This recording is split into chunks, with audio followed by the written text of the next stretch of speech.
In the last section, we talked about the power of experience to imprint false beliefs deep into the heart. Such beliefs are kind of like a read-only file. You can read it, but you can't alter it unless you type in the password. In our yard, we have a garden and flower beds that need to be weeded from time to time. Sometimes when you weed, you have to use your fingers because the weed is too close to the flower to use a hoe. And sometimes the ground is hard. And when you try to pull up the weed, all that comes up is the part above the ground. And that's good. It knocks the weed back and gives the flower a chance to outcompete it. But you know that that weed will be back again. But what I really like is when there's been a good rain. If the ground is soft enough, you can often pull that weed up by the roots. I just love that feeling of throwing that weed away and knowing that I'll never have to pull that one again. So it is with false beliefs. You can combat those feelings of worthlessness or fear or anger through self-control, self-talk, quoting Bible verses, etc. And we have to do that, absolutely. But often the deep-seated belief is not changed. It's there to pop up again whenever something comes along to trigger it. Renew Ministry is about softening the ground so that you can pull up the weed by the roots. How do you do that? What conditions are necessary to dislodge the deeply ingrained belief that's been imprinted within us? I'd like to tell you the story of a Renew Ministry session that I had years ago with a woman who was referred to me from another church. She was a divorced woman who was struggling with sadness and depression. She was parenting alone and was having problems with her teenage children. On top of that, she had significant financial problems. But her biggest problem seemed to be the sadness and depression itself. She often struggled deeply with hopelessness and was often close to despair. She was having trouble just keeping her head above the water enough to go to work and to care for her family. We began by asking Jesus to be our guide on this heart journey, to lead us by His Holy Spirit. I took some time to briefly listen to her story, to see what she was struggling with and what she wanted to be different. I introduced Renew Ministry to her using some of the concepts and illustrations that we've been going over. I told her that whatever we talked about was confidential, that unless I became concerned that she might seriously harm herself or someone else, I would keep her story and identity confidential. And I told her that I wanted our time together to be a safe space. She didn't need to fear judgment or criticism from me.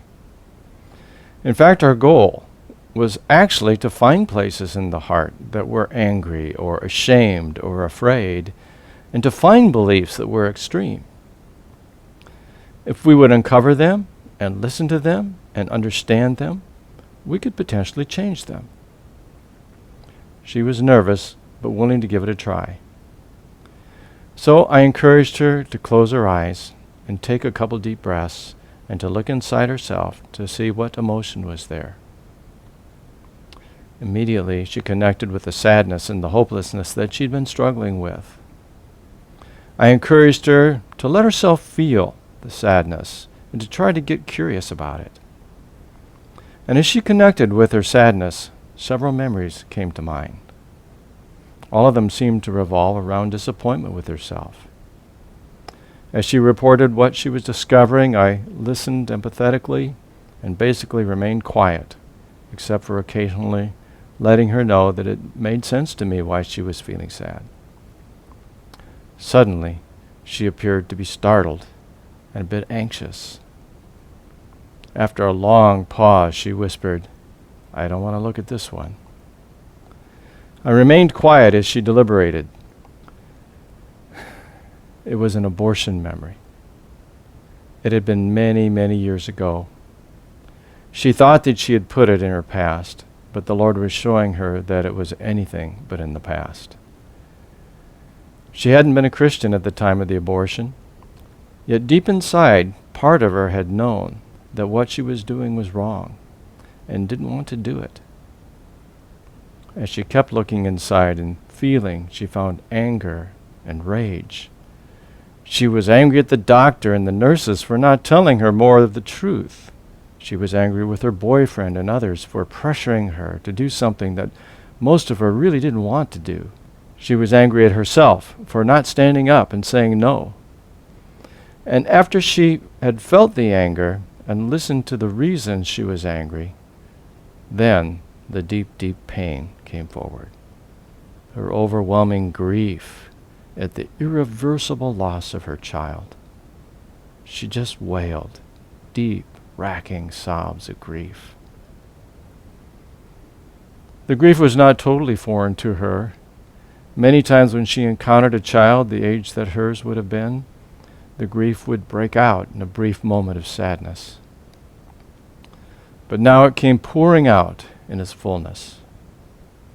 She felt that she had been stolen from, and even worse, had stolen from herself.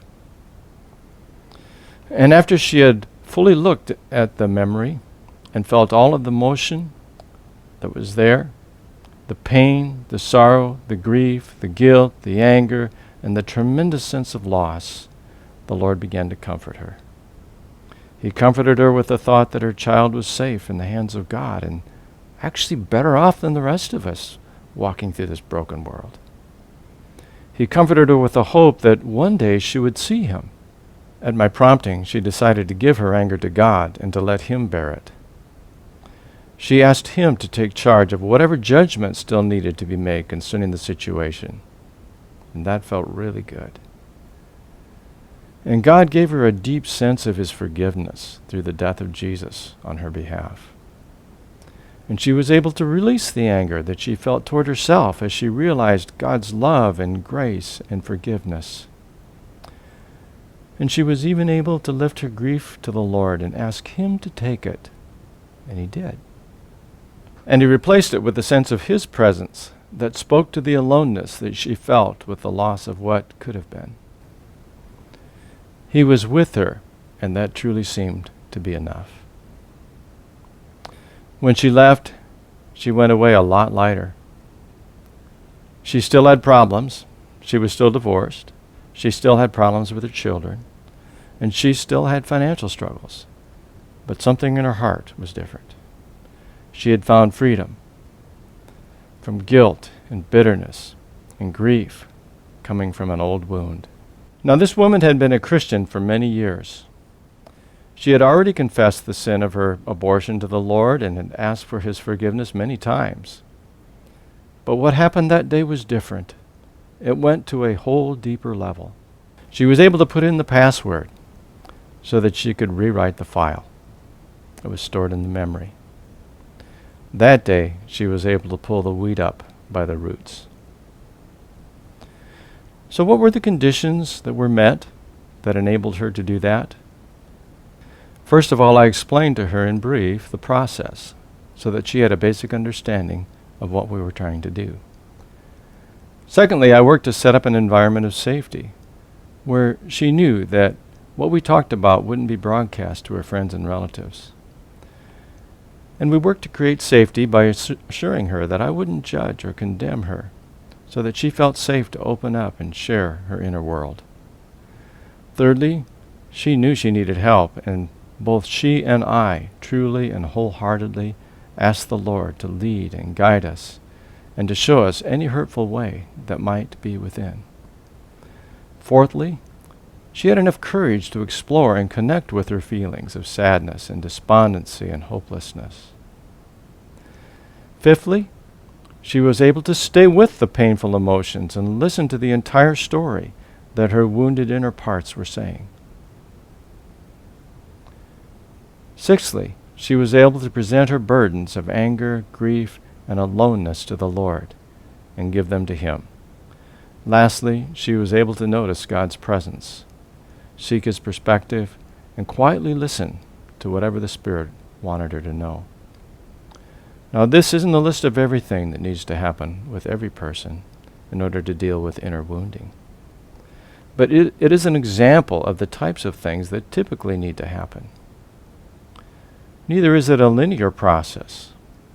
Any one of these conditions might need to be strengthened or encouraged at different times during a particular renew session. As you can see from this example, an inward look can be very difficult, sometimes very emotionally painful. But working through the pain, gaining God's perspective, and returning to joy can be powerfully heart and life transforming.